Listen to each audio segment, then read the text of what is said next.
मैं अपने भाई को ना इनकी पीठ नहीं लगने दूंगा। मैंने आपसे बार बार बोला, मैं भीख मांग के भी इनका घर बनवाऊंगा, चाहे कुछ भी हो जाए। ये 5 मरले का प्लॉट मैंने सोचा था, चलो बहुत कुछ सोचता आदमी। मैं आज अपने भाई को अपनी बेटी के हाथों से दिलवा रहा हूँ और रिटर्न में भी दूंगा, और मैं रिटर्न में भी दूंगा। ये 3 मरले का प्लॉट तोड़ा ना, मैं 5 दूंगा, 5 तोड़ा मैं 10 दूंगा। लेकिन ऐसा मत करो, जुल्म मत करो। छोटे से बच्चे को देख लो, बेचारा बैठा है, और लानत है तुम्हारे ऊपर। ऐसी सरकार हो, लानत है।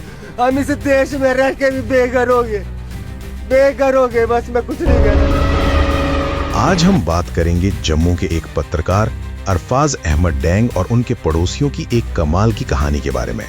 हुआ ये कि जम्मू में एडमिनिस्ट्रेशन ने एक मुस्लिम पत्रकार का घर बुलडोजर से गिरा दिया, लेकिन इसके बाद जो हुआ ना, वो हिंदू मुस्लिम भाईचारे की एक ऐसी मिसाल बन गया जिसकी आज बहुत बात हो रही है। तो पहली बात, ये 40 साल पुराना घर आखिर तोड़ा क्यों गया? देखिए, जम्मू डेवलपमेंट अथॉरिटी यानी जेडीए का तो कहना है कि ये एक अवैध कंस्ट्रक्शन था, पर पत्रकार अरफाज डैंग का आरोप कुछ और ही है। उनका मानना है कि ये सब उनकी रिपोर्टिंग का बदला लेने के लिए किया गया, जिसमें उन्होंने एक बड़े पुलिस ऑफिसर पर ड्रग्स के धंधे में शामिल होने का इल्जाम लगाया था। अब दूसरी बात, यहीं से कहानी में एक बहुत ही खूबसूरत मोड़ आता है। उनके हिंदू पड़ोसी कुलदीप शर्मा मदद के लिए आगे आए, और पता है उन्होंने क्या किया?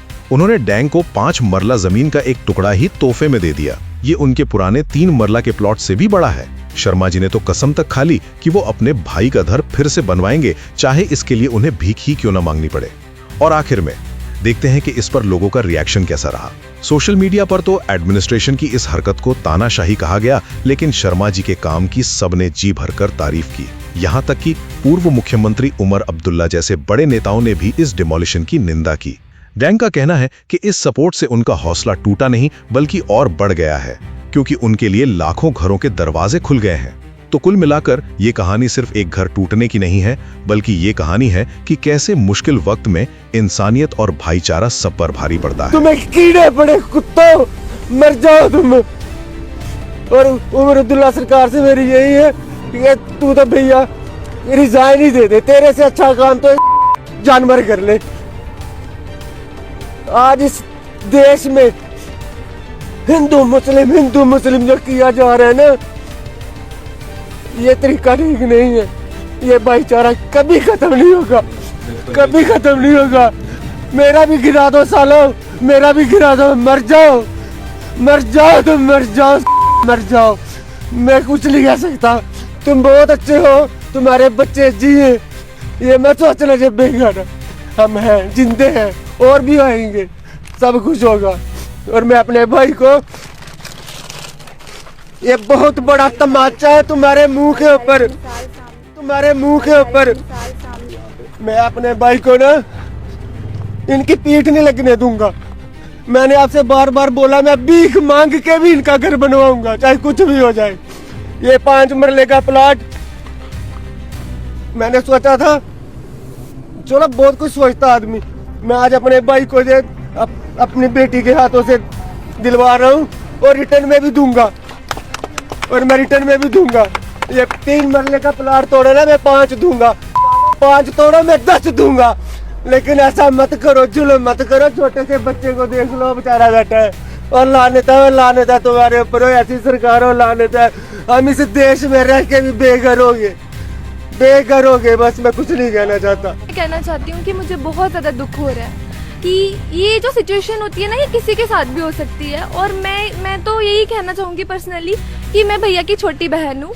ना सिर्फ मैं, हमारे पूरे फैमिली मेंबर्स और जितने भी कम्युनिटी के लोग हैं, वो सभी अरफाज भैया के साथ हैं, क्योंकि ये बहुत अच्छे पर्सन है पर्सनली। और मैं तो यही कहना चाहूँगी कि मैं सबसे ज़्यादा खुशकिस्मत हूँ कि मेरे ऐसे माँ बाप हैं जिन्होंने मुझे जन्म दिया। और पर्सनली आप खुद देख सकते हो कि टेंशन नहीं लेनी, मुझे कोई टेंशन नहीं है।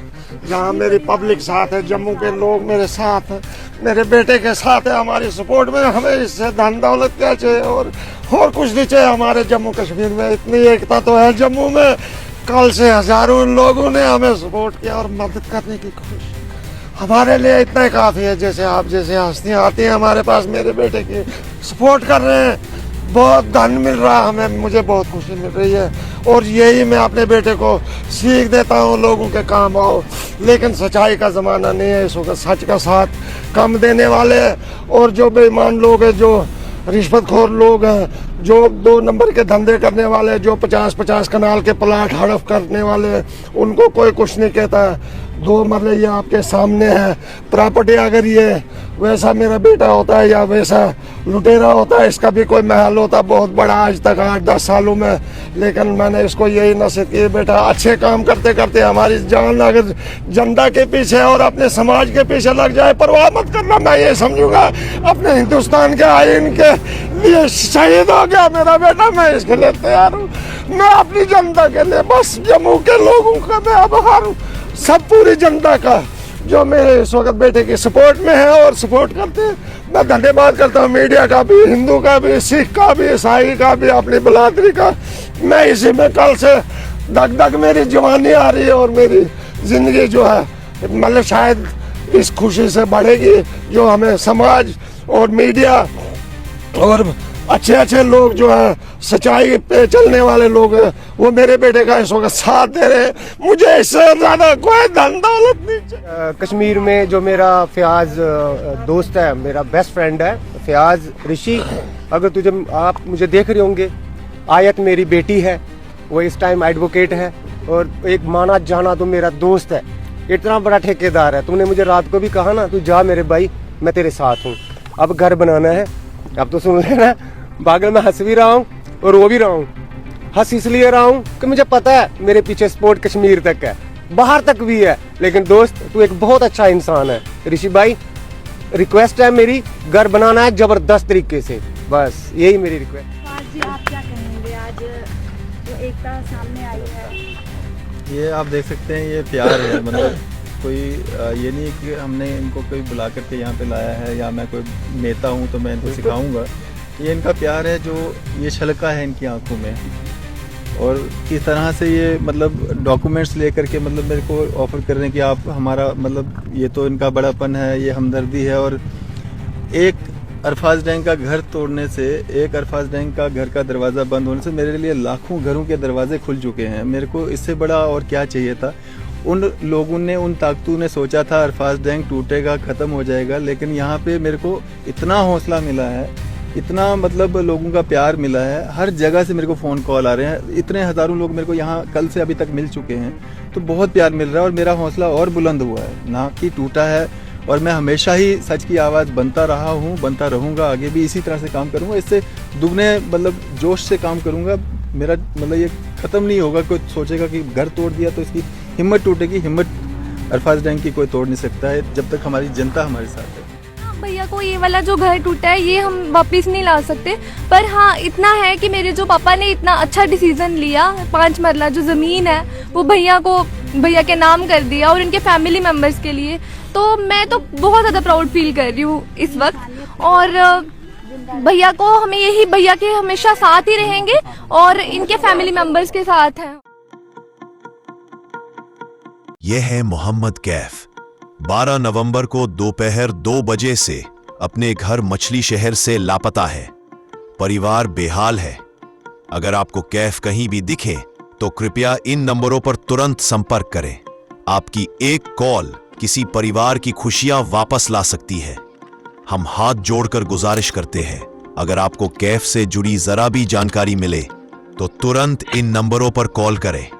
सटीक जानकारी देने वाले को उचित इनाम दिया जाएगा।